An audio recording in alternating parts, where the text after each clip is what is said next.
Assalamualaikum warahmatullahi wabarakatuh. Selamat siang Bapak Ibu tim penguji dari Universitas Negeri Malang. Perkenalkan, nama saya Irawati, nomor peserta 201502772127 BPK Angkatan Ketiga, Program Studi Perikanan Universitas Negeri Malang. Mata pelajaran yang saya ampu, teknik pembesaran komoditas perikanan air tawar, dan kompetensi dasar yang saya ajarkan, pengendalian hama dan penyakit pada pembesaran komoditas perikanan. Selanjutnya saya akan menampilkan kegiatan pembelajaran saya akhiri. Terima kasih. Assalamualaikum warahmatullahi wabarakatuh.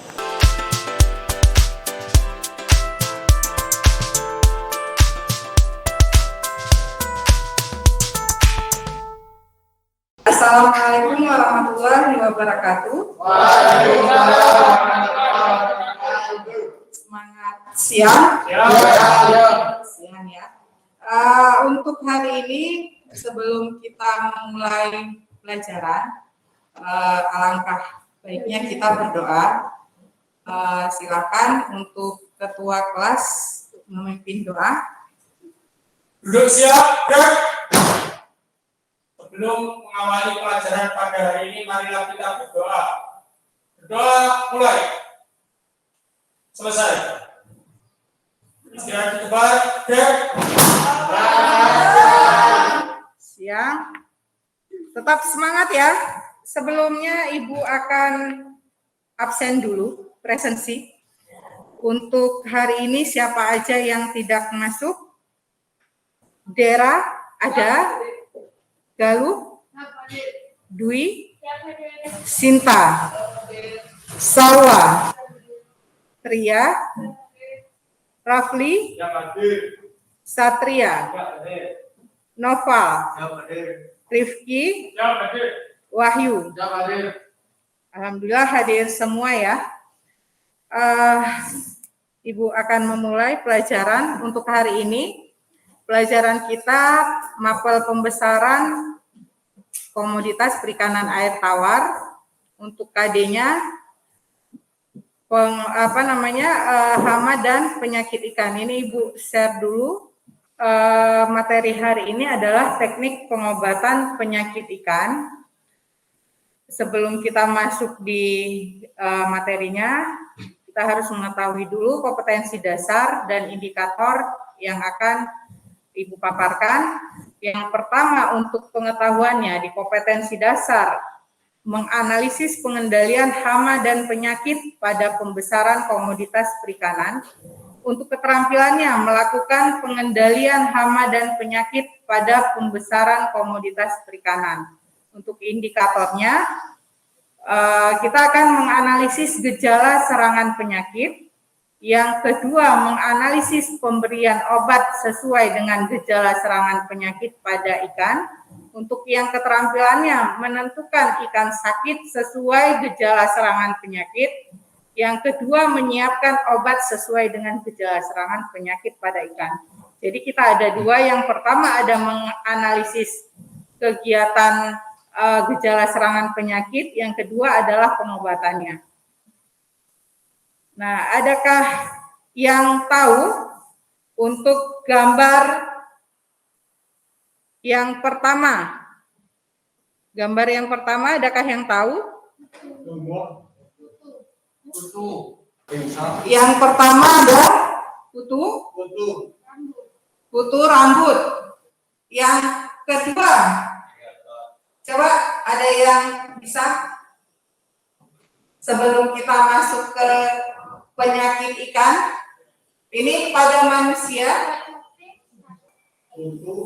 ada gambar pertama, ada kutu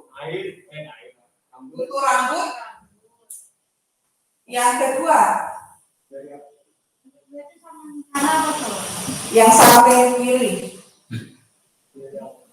Nah, dari slide yang Bu Ira tampilkan, yang pertama, gambar pertama adalah kutu rambut. hampir sama juga pada ikan juga bisa ada kukunya ya. Kemudian yang kedua itu bisa jadi itu adalah cacing dari jenis nematoda ya. Kemudian yang untuk gambar selanjutnya adalah jamur itu bisa ada urat, ada pani, kemudian ada apa lagi? Kutu air, termasuk jamur. Kemudian yang selanjutnya ada virus ya, yang diakibatkan oleh virus pada manusia. Biasanya bisa terjadi batuk. Nah, setelah kita ketahui tadi dari gambar tersebut, ya, ini tujuan pembelajaran kita. Yang pertama, nanti akan ada video yang Bu Ira tampilkan melalui pengamatan video. Peserta didik dapat menganalisis gejala serangan penyakit dengan tepat. Kemudian melalui pengamatan video juga, peserta didik dapat menganalisis obat sesuai dengan gejala serangan penyakit pada ikan. Kemudian kita nanti akan ada diskusi dengan penyakit dengan tepat. Kemudian peserta didik menyiapkan obat sesuai dengan gejala serangan penyakit pada ikan dengan tepat. Nah, ini tujuannya. Nanti pada LKPD kalian silakan diskusikan, terus nanti dipaparkan ke depan. Sebelum didiskusikan, kita akan menonton dulu permasalahan apa saja yang terjadi pada budidaya.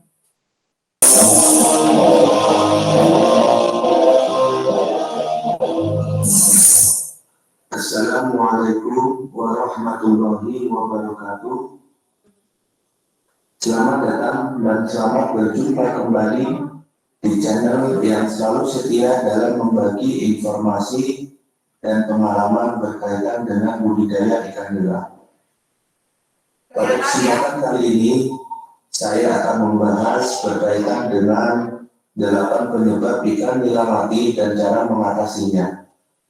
Namun sebelum kita masuk ke topik utama, jangan lupa selalu subscribe, like, komen, share, dan aktifkan lonceng notifikasinya.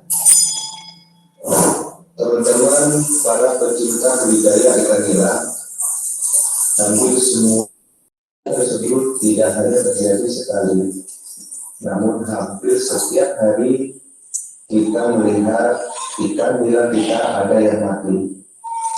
Dalam video kali ini, saya akan membahas penyebab mengapa ikan nila mati dan cara menanganinya. Penyebab kematian ikan nila pertama adalah perubahan kualitas air. Semakin lama, air yang ada di kolam akan mengalami penurunan kualitas. Hal ini terjadi seiring dengan semakin banyaknya endapan yang ada di dasar kolam. Endapan tersebut akan mempengaruhi kadar oksigen yang terlarut di dalam air, sehingga akan menyebabkan kematian pada ikan nila kita. Untuk mengatasi permasalahan tersebut, maka kita perlu melakukan pergantian air secara rutin dan atau melakukan pergantian apabila menemukan tanda-tanda kualitas air memburuk dan ikan selalu di atas dan gerakannya sangat lambat. Penyebab yang kedua adalah masuknya air hujan ke dalam kolam. Air hujan yang bersifat masam dapat menyebabkan menurunnya kadar pH pada air. Apabila keadaan tersebut tidak diantisipasi dengan baik, maka akan mempengaruhi kesehatan pada ikan nila kita. Oleh karena itu, perlu beberapa tindakan untuk pencegahannya, yaitu dengan cara melakukan pergantian air, pemberian garam grosok atau garam dapur, serta pemberian probiotik dan vitamin. Sudah kita lihat video, sudah kita tonton untuk videonya ini, ya. Jadi ada beberapa faktor yang menyebabkan kematian pada ikan. Tadi yang pertama ada apa? Suhu. Ya, suhu. Kemudian yang kedua, air hujan. Yang ketiga, amonia. Yang keempat, padat tebar. Yang kelima, hama dan penyakit ikan. Nah, semuanya terjadi itu karena memang ada sesuatu zat yang masuk ke dalam kolam. Misalkan seperti suhu. Suhu pada siang hari sangat panas, tetapi pada malam hari suhu itu akan turun. Kemudian yang kedua tadi ada air hujan. Air hujan itu bersifat asam. Makanya kalau misalkan di tambak udang, kalau misalkan ada hujan, itu dia akan buka saluran pengeluaran air supaya air hujan tidak terlalu banyak masuk ke tambak. Yang ketiga adalah amonia. Amonia itu berasal dari mana? Dari apa saja? Kotoran hewan. Yang kedua, sisa makan. Yang ketiga, plankton yang mati. Lupa ya. Ya, jadi plankton yang mati ini bisa mengakibatkan juga amonia tinggi. Kemudian yang kelima tadi hama dan penyakit ikan. Kalau hama berarti ada hewan yang mengganggu kegiatan budidaya kita. Contohnya ada biawak, kemudian ada ular, kemudian ada apa lagi untuk hama? Kata. Kemudian kan untuk hama ini ada pesaing, pemangsa, dan perusak. Ya, kalau pesaing itu bisa dari ikan kecil, ikan seribu, bisa itu pesaing, bisa dia mengambil oksigen dari dalam kolam. Yang kedua itu adalah perusak contoh kayak kepiting, ular, ya, ular bisa dijadikan pemangsa juga. Kemudian biawak masuk ke dalam kategori pemangsa. Nah, setelah kita lihat video tadi, kita akan belajar macam-macam penyakit. Yang pertama ada parasit, ada endoparasit, ada ektoparasit. Kalau endo dari yang menyerang dari endo itu yang menyerang dari dalam tubuh. Kalau ektoparasit yang menyerang dari luar. Kemudian ada bakteri. Nah, bakteri ini juga ada yang menguntungkan, ada yang merugikan. Kalau yang menguntungkan itu seperti adanya di Yakult. Itu menguntungkan karena dia bisa pencernaan kita lebih bagus ya. Kemudian kalau yang merugikan bisa merusak kolam, kemudian bisa mengakibatkan ikan luka pada ikan. Kemudian ada jamur. Jamur itu ada saprolegnia. Kemudian ada virus macam-macam. Tapi yang paling membahayakan itu dari keempat ini apa? Virus ya.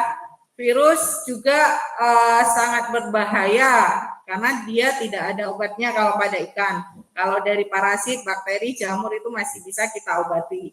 Tapi kalau virus kita tidak bisa mengobati ikan tersebut. Nah, bisa dilihat gambar 1, kelihatan jelas? Jelas ya? Gambar 1, apa nama penyakitnya? Dia disebabkan oleh apa? Yang gambar 1. Lupa. Gambar 1 ini ada arbulus. Ya, arbulus ini hampir sama kayak kutu. Jadi dia menghisap darah pada ikan. Ada, kalau kutu kan hisap darah ya, untuk bisa dia berkembang biak. Kalau pada ikan ini ada kutu, arbulus ini dia termasuk ke dalam kutu. Jadi dia menghisap darah untuk bisa berkembang biak. Kemudian gambar yang kedua ada cacing. Ini termasuk cacing nematoda atau cacing gelang. Ya, cacing gelang ini juga banyak terdapat pada tubuh ikan. Kalau misalkan ada yang tahu sashimi, sashimi itu apa ya?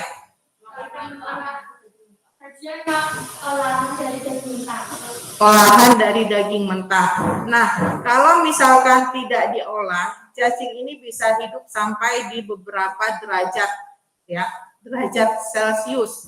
Jadi walaupun dia panas tinggi, kalau misalkan tidak kita masak, dia masih hidup. Makanya kalau kita masak ikan harus memang benar-benar pada suhu tinggi. Kemudian kenapa kok sashimi masih dimakan, Bu?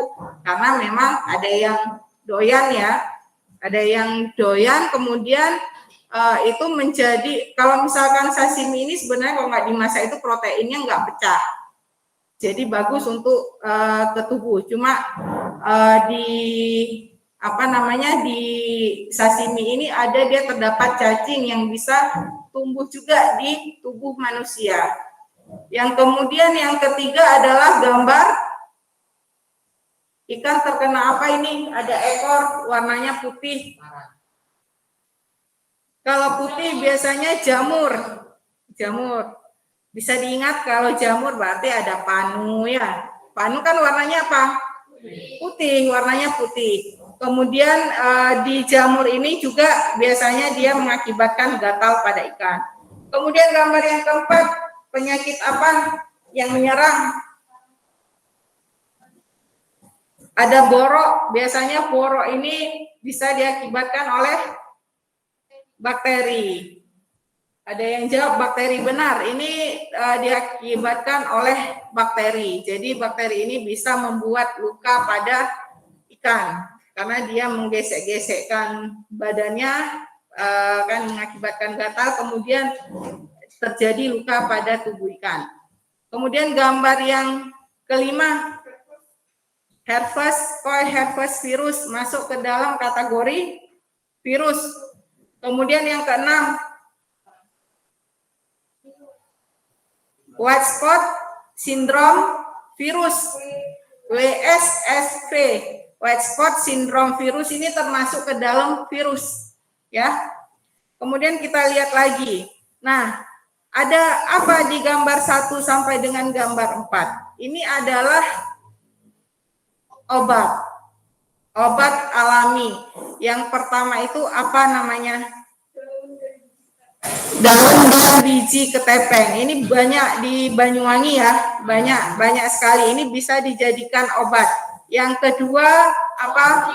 Bawang putih. Bawang putih ini sebenarnya jadi antibiotik ya.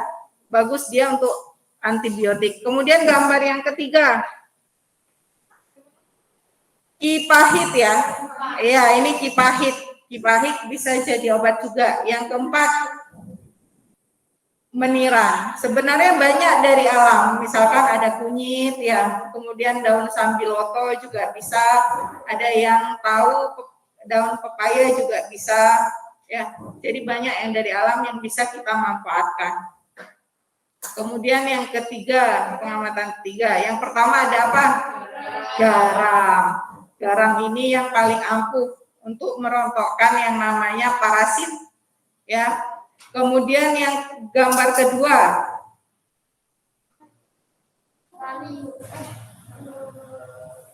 larutan PK. Tahu PK? Apa PK? Kalium permanganat. Ya, jadi gambar kedua ini adalah larutan kalium permanganat. Yang ketiga ada methylene blue karena ada tulisannya. Yang keempat ada apa? Malasid green ya. Nah, dari materi yang Bu Ira sampaikan, kita akan diskusikan. Bu Ira akan membagikan yang namanya LKPD ya. Sebelum kita diskusi, ada yang ingin bertanya? Mana? Tadi kata Bu Ira kalau jamur itu bisa diatasi. Terus virus itu nggak bisa, kenapa? Karena gini, kalau jamur itu tingkat dia terserangnya itu agak lama. Kalau virus itu menyebarnya cepat. Misalkan pada manusia kita katakan panu, misalkan kita kena panu di tangan, untuk penyebaran seluruh tubuh itu kan agak lama, ya lama. Kemudian kalau kita flu, ada yang tahu flu? COVID, ada yang tahu? Nah, kalau flu itu kan yang ada di tubuh kita adalah virus. Virus itu kalau kita bersin saja bisa ke orang lain, ya, bisa jaraknya sampai berapa meter, itu bisa menyakiti orang lain, menjangkiti orang lain untuk virus. Jadi virus ini memang sangat cepat untuk penyebarannya. Kalau jamur dia agak lama penyebarannya. Makanya kalau jamur bisa kita obati dengan apa? Dengan perendaman, ya, perendaman boleh pakai garam, boleh pakai kita, kemudian metilin dulu, malasiktin boleh kita lakukan perendaman. Jadi dia akan rontok. Jadi nanti kita akan lihat untuk virus ini memang nggak bisa kalau misalkan kita langsung diobati. Jadi dia bisa menyebar dalam satu pola, akan cepat penyebarannya. Beda pada jamur. Kalau jamur ikan satu yang kena, ikan yang kedua kan nggak mungkin ada yang nggak kena, mungkin ikan ketiga terinfeksi jamur, yang keempat enggak. Tapi kalau misalkan virus bisa cepat penyebarannya. Pencegahannya untuk jamur itu dengan perendaman, ya, kita mandi dulu, terus sanitasi kolam untuk jamur. Kemudian ikannya kita obati dengan perendaman pakai garam tadi. Kalau virus tidak bisa. Jadi salah satu cara yang paling ampuh adalah dengan panen total. Kemudian ikan yang terserang penyakit kita pisahkan dengan ikan yang masih sehat. Yang sehat bisa kita jual. Kalau enggak nanti kita rugi di pemeliharaan ikan. Jelas? Ya. Kira bagikan kelompok dulu. Sudah terbagi kelompoknya? Sudah. Kemudian Mira bagikan LKPD-nya. Silakan duduk berdasarkan kelompok. Ini kelompok berapa? Kelompok 1 ini kelompok 3. Ayo semangat, walaupun siang kita harus semangat.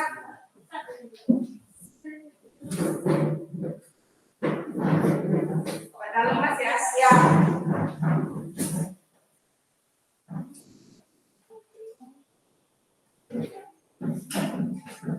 Silakan didiskusikan untuk penilaian di LKPD. Nanti ada penilaian keterampilan, ya.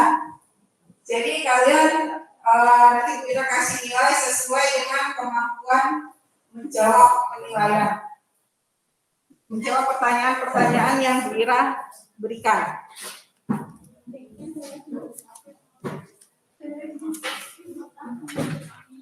Silakan di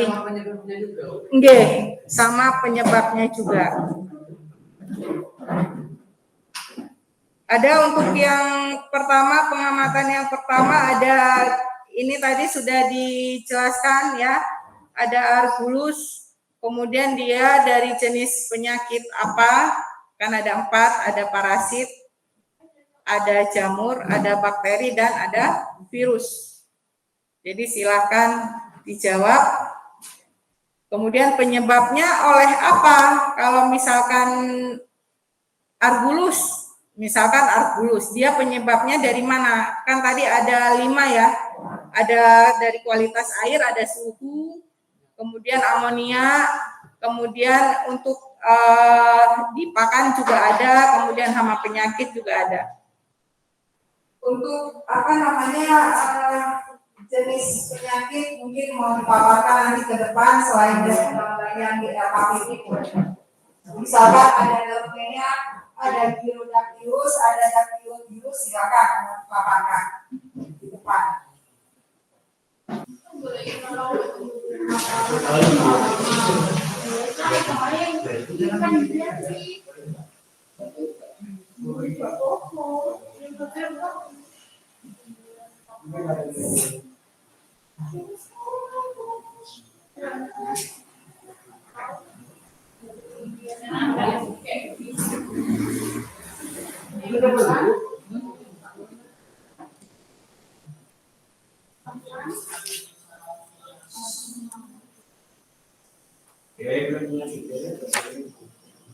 Untuk diskusinya 15 menit ya, nggak lama. Terus dipaparkan di depan. Ada permasalahan mungkin yang dihadapi di LKPD? Tidak?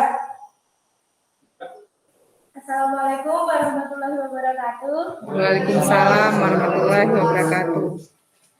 Kami dari kelompok 1 ingin membacakan hasil diskusi kami.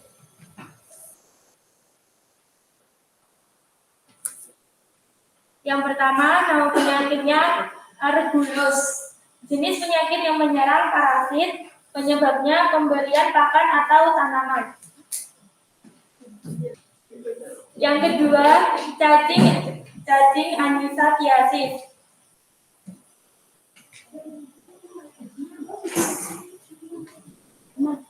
Jenis penyakitnya parasit, disebabkan oleh larva stadium 3 anisakis dan dapat menular pada manusia. Yang ketiga,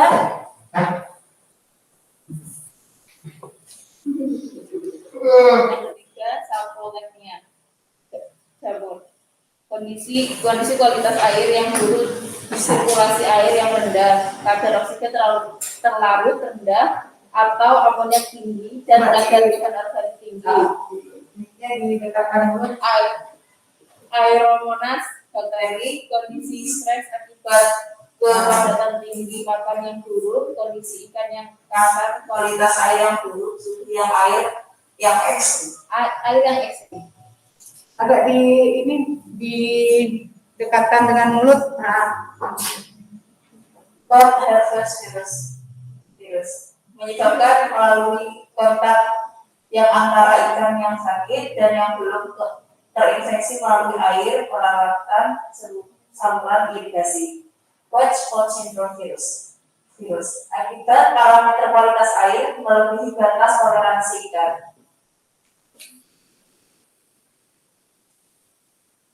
Yang kedua, pengamatan dua. Daun dan biji kenapang alami berguna untuk menurunkan pH air. Bawang putih dapat menghambat aktivitas bakteri Ahidropolia.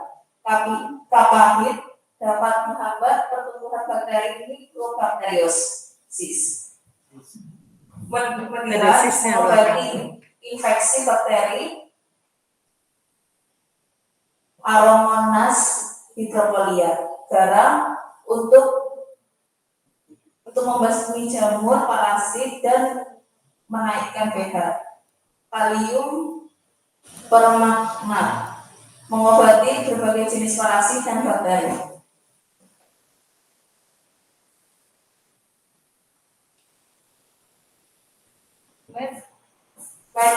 Metilin blue. Menjaga serangan jamur pada telur ikan. Melasidrin untuk mengobati berbagai penyakit dari golongan protozoa. Tiga cara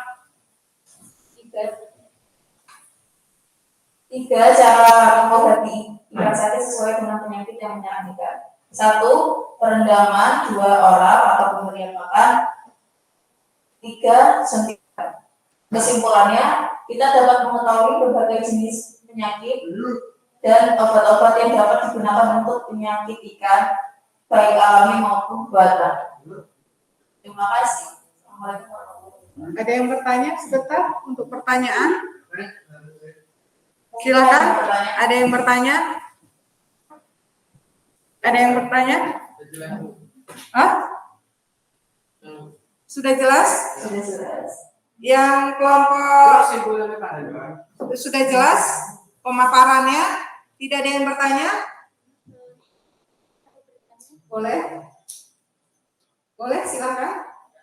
Oh, saya yang bertanya. Mungkin untuk jenis-jenis penyakit tadi kan ada yang dari parasit ya, kemudian ada yang jamur, kemudian bakteri, kemudian virus. Nah, selama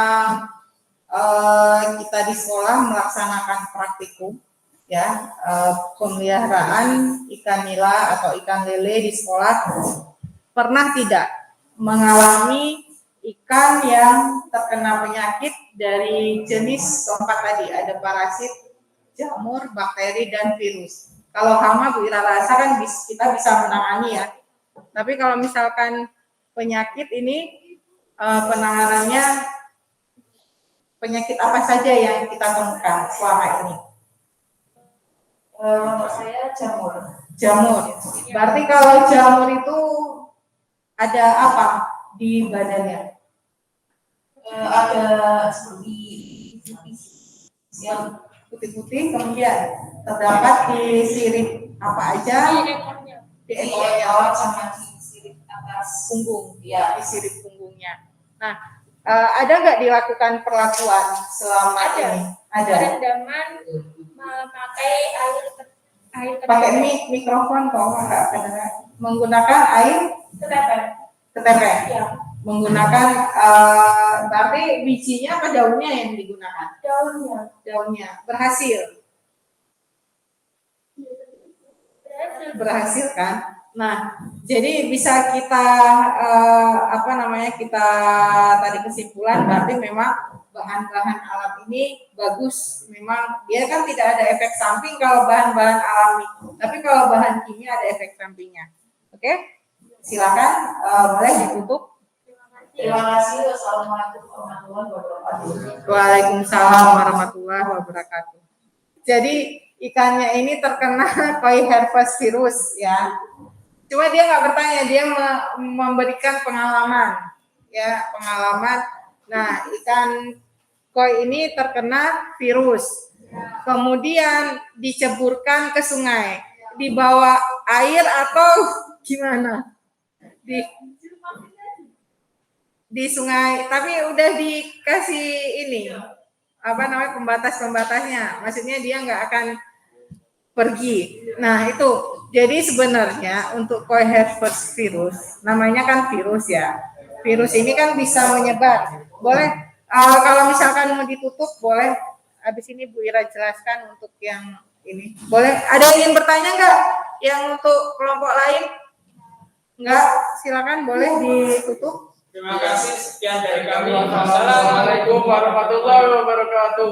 Waalaikumsalam warahmatullahi wabarakatuh. Kita kasih hapus dulu ya. Tadi lupa yang kelompok pertama dikasih hapus. Ini kan virus ya.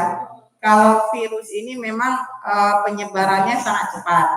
Nah, kalau misalkan dimasukkan ke sungai, itu memang kita sudah mengaklimatisasi ya, atau kita angkat ikannya yang memang sakit tadi, kita pindahkan, kita sanitasi kolam yang sudah terkena virus tadi. Harusnya disanitasi, karena dia masih ada nempel penyakit-penyakit yang ada di dalam kolam ataupun akuarium.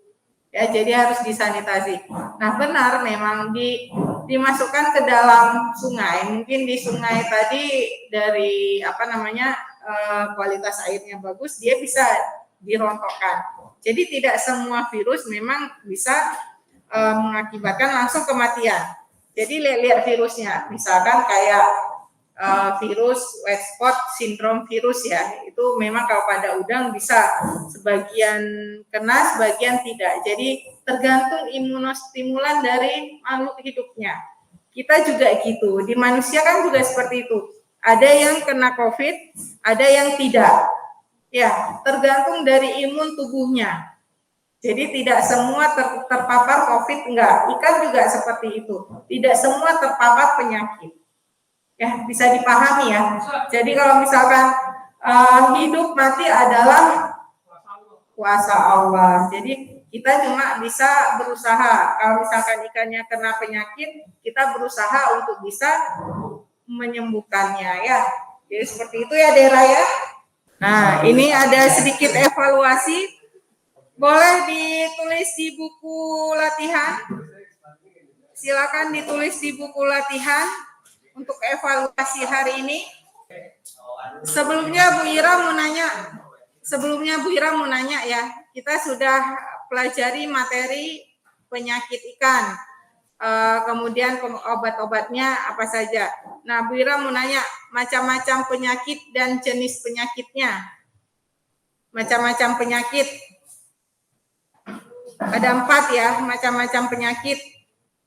Ada yang dari virus. Yang kedua, parasit. Yang ketiga, jamur. Yang keempat, bakteri. Nah, untuk jenis dari yang parasit ada cacing, kemudian ada apa lagi? Kutu. Coba yang besar suaranya, ada apa? Cacing, kemudian kutu.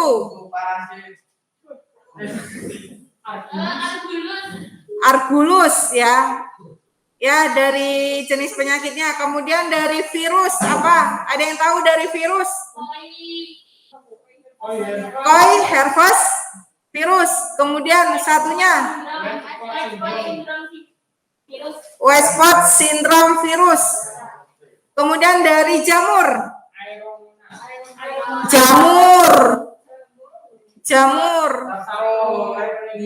Saprolegnia. Dari bakteri Aeromonas. Kemudian faktor-faktor yang menyebabkan ikan sakit ada 5 tadi yang di video. Kualitas air, amonia, kualitas air ya, ada amonia, ada suhu, ada air hujan yang bersifat asam ya, masuk ke pH. Kemudian ada pakan. Kemudian ada apa lagi? Padat tebar ya. Jadi faktor-faktor yang menyebabkan ikan sakit. Kemudian nomor 3, pengobatan pada ikan ada 2 jenis, dari alami dan kimia.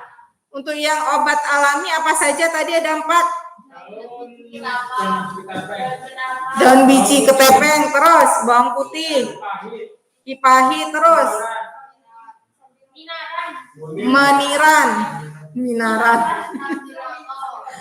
meniran ya, sambiloto. Kemudian ada apa lagi?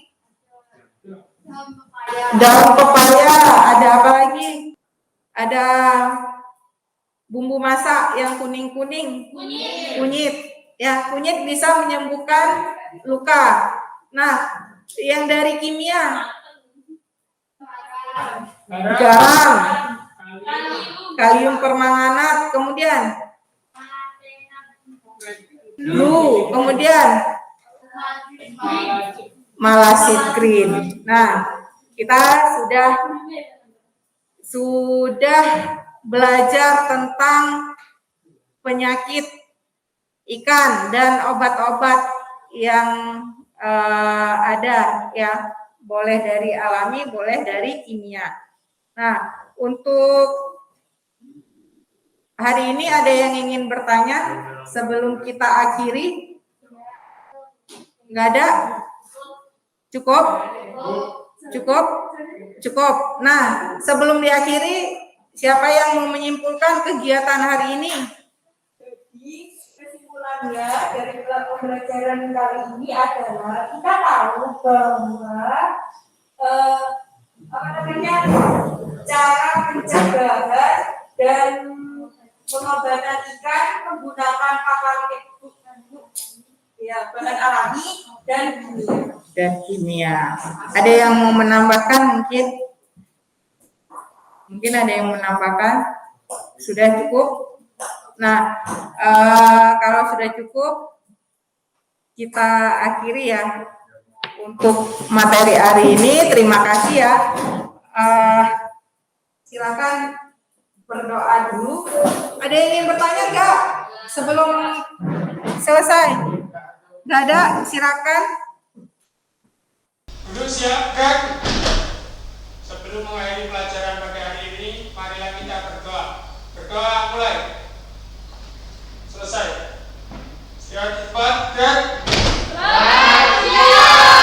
Siang, terima kasih untuk perhatiannya hari ini. Bu Ira IPD. Assalamualaikum warahmatullahi wabarakatuh.